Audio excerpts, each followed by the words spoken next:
the Rise Up See Red podcast, all about the Arizona Cardinals and the NFL, featuring insider and outsider perspectives. Enjoy the best hour of Cardinals talk on the web. Now here are your hosts, Jess Root and Seth Cox.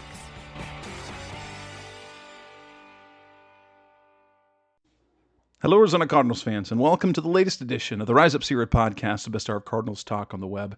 In this edition of the show, episode 783, it is not I, Jess Root, who is hosting this show.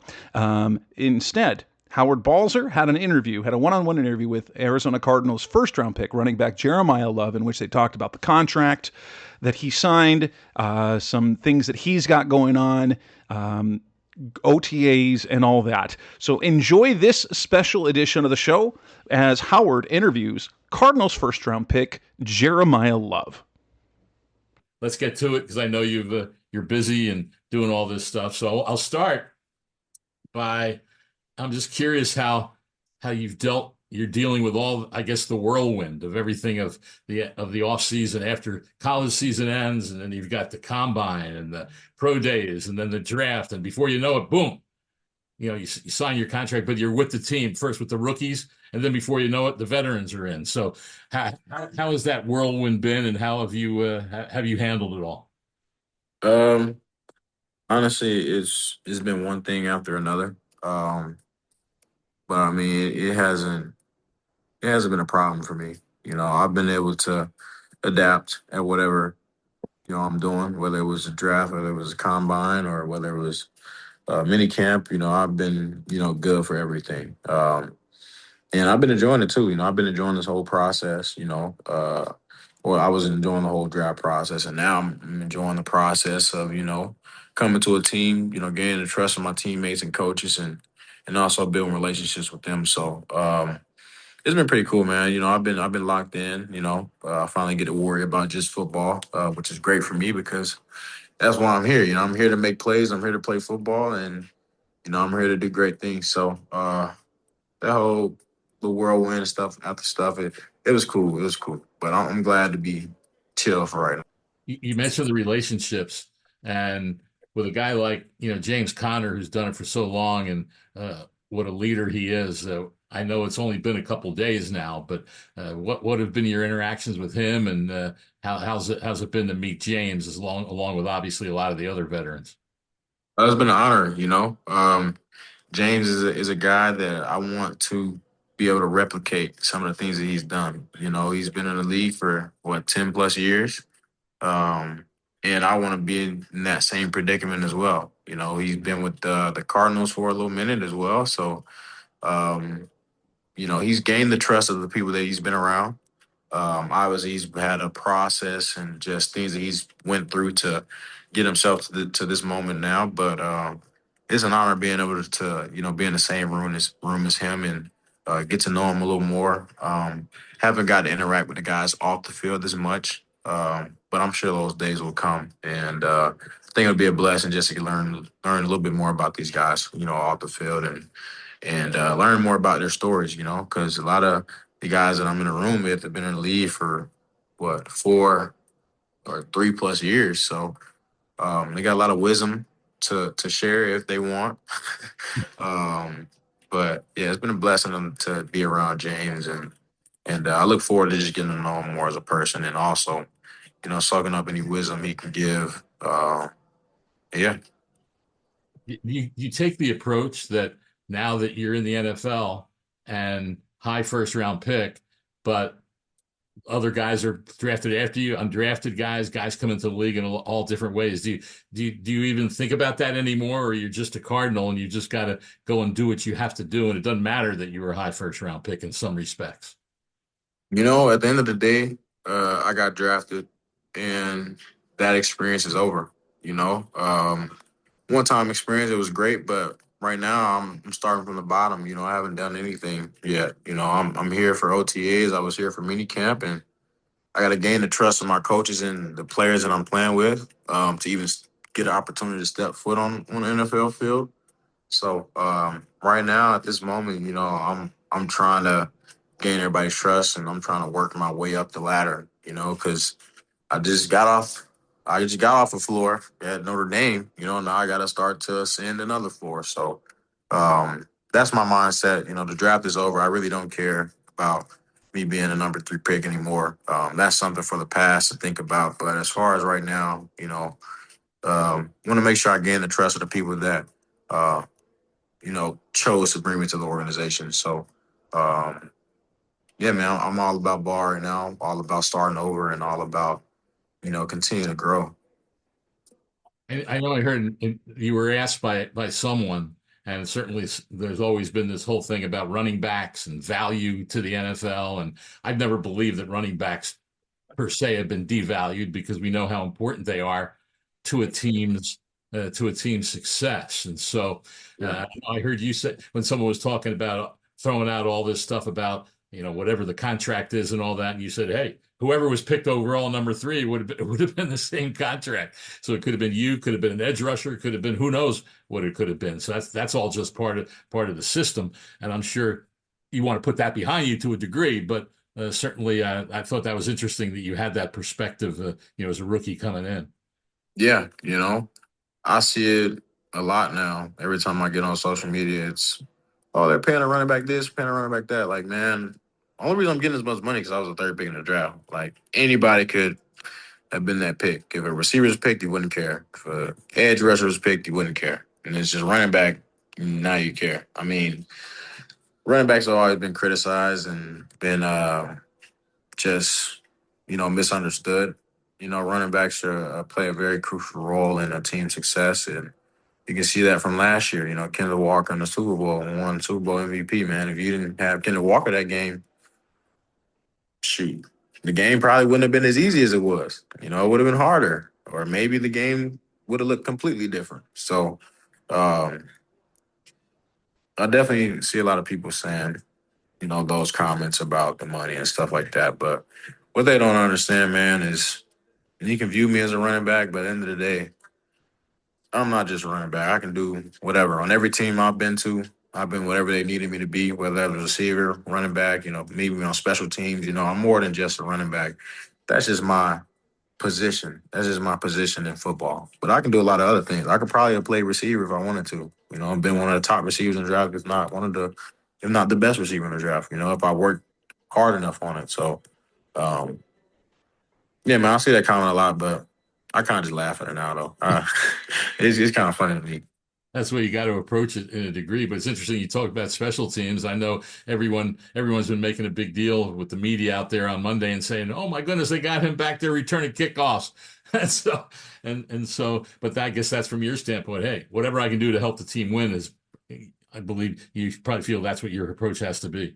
Yeah, I mean, at the end of the day, football is football. At Notre Dame, like you just take into account, well, they probably only saying that because I've been paid this big contract, right?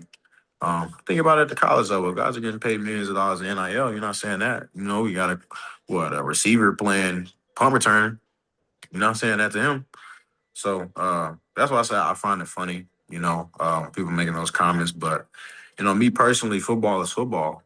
Players are going to do what players have always done. They're going to play on every phase that the team needs them to play on. And if that's special teams, you need to play kick return, punt return, you need to go block a kick. You got to do what you got to do, man, because, shoot, just because it's the NFL don't mean that the rules have changed. Guys, and just because they make a lot of money don't mean they don't know how to do certain things. And if the people have that mindset, man, your team ain't going to be, as good as it can be because you need those selfless guys that, don't look at things that way. Because if I looked at it from, well, I'm Jeremiah Love, drafted number 3 in the NFL draft. I'm getting paid this amount of money. Oh, I don't need to do that. I don't want to do that. I'm not doing what's best for my team because they wouldn't put me in that position if they didn't think it was what's best for the team. So I think that perspective needs to change on that. Special teams is probably the most important phase or it has the most important play in football is punt. Battle of field position is everything in football. You can flip the field position, you can flip the trajectory of the game. So people don't understand that. They just view things from the outside, which is totally cool. You mentioned NIL. What has been I guess your take and your reaction to not just yourself personally, but all of that in college football and how it's changed the game so much with not only with players being able to get money, but then going from one school to the next. That you didn't do that, but we see it in a lot of places. What's been your overall feeling of where this is now in college? And it's who knows what it'll be down the road, but what's you been feeling about how that's really changed the game in terms of getting something for the players that deserve it. Yeah. Um, I'll say this. I mean, it's a blessing that the players they're in the position that they're in now, to be able to make money in college. But I think that leaves out, or really, the making money part is great. But I would say as a freshman coming into college, as a 17-year-old, you don't need $1 million or even really $500,000. I mean, as a freshman, I came into Notre Dame making maybe $10,000. Second year was about 100. Third year, I earned whatever I got. So I feel like a lot of times in today's age or in this new NIL era, guys come into college and they're already getting paid, shoot, more than, what some people in the NFL are making, which is perfectly great for them. It's great for them. That's great for them and their families. They are blessed to be in that position. But what I fear for those players is that it'll make them feel comfortable and they won't feel the need to get better because they think that they already made it. They're already making millions of dollars. If I came into college making millions of dollars as a 17-year-old, for one, I don't know what I'm going to do with the money. A lot of times guys don't have great people around them that are going to make sure they do right by their money. They'll spend all of that money in a heartbeat, don't even care about taxes and stuff like that. So I just fear for those players that are in those circumstances. But for some players, they'll handle it great.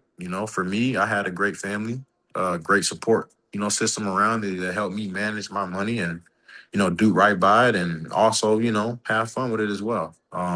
But I think NIL is in a great place right now. It's just make sure the guys need to be educated. If people can make sure guys are educated and they can do right by themselves, and NIL is great. But if they can't, then it's probably going to be a disaster for both the person and the team because you don't want a guy that's complacent coming into college. He's not going to get developed. He doesn't care about getting developed because he thinks he already made it. So, yeah, that's my take on that. Definitely needs to be some education, going into these guys coming to schools, educate them about money so that they know what to do with it. I know you talked about managing money. I know you talked about going to put away all the money that you get from the NFL and you'll be just living on marketing money. And you mentioned your family, but I got to wonder though, have you bought anything yet for your parents or anything like that? Are you planning to? A little No, surprise? no, I haven't bought anything yet. Whenever I do choose to, use that money, it'll be to take care of my people. I'll probably give my mom and dad some money and they do whatever they please with that money. My parents are smart, so I would think that they would handle that money very smartly. So that way I probably don't have to give them another dime. My dad could use $1 million and that could last him for the rest of his life. Same as my mom, if you handle it right. So um, I'll take care of them. They'll take care of the rest of my family so that I don't have to worry about other people other than just going out there and playing ball. Yeah, that'll probably be the first thing I do with that money. In due time, right now I'm just trying to get everything situated with how I want things to look as far as my money and stuff like that. But yeah, I don't plan to use it for no other reason than taking care of my people, which I'll do when the time comes. Speaking of marketing, we're here to talk a little bit about Sharpie and the pen you used to sign your contract and all that. How'd you end up getting hooked up with them? I mean, I've been using Sharpies my whole life. Like, I kid you not, man. As a kid, like growing up, I've been using Sharpies my whole life. And the partnership came, Sharpie reached out to my team. I'm with Athletes First and reached out to my team showing interest. And, obviously me using Sharpie my whole life, I had interest from the get go. As soon as I heard the name Sharpie, oh yeah, I would love to partner with them. Um, and that's kind of how I got started. signed my contract with them.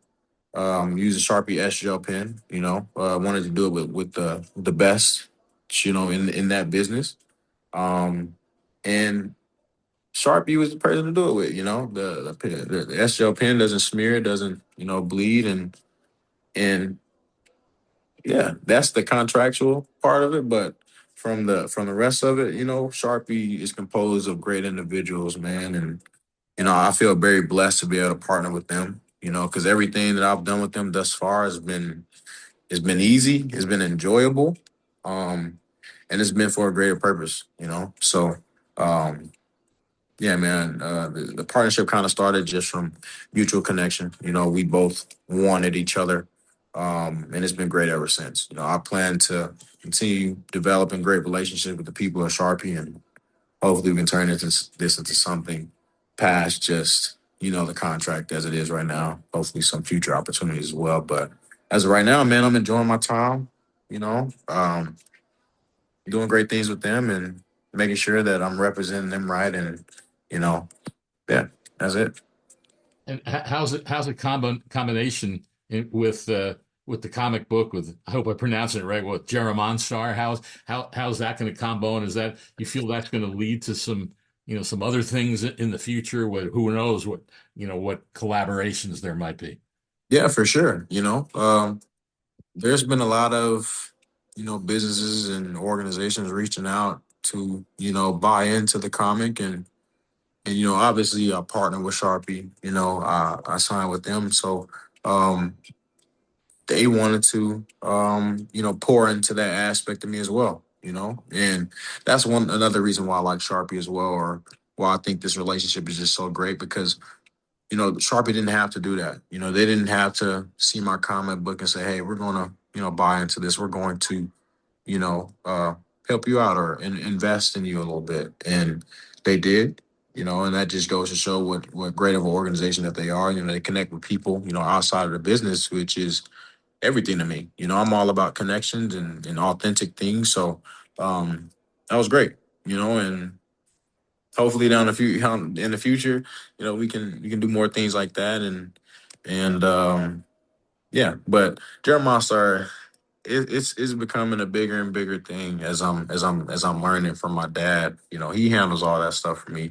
All the comic book stuff. I just make sure that everything looks right and sounds right and stuff like that. But as far as illustrations, narrative, and stuff like that, I don't do none of that, man. My job is to play football, and everybody else takes care of the rest for me.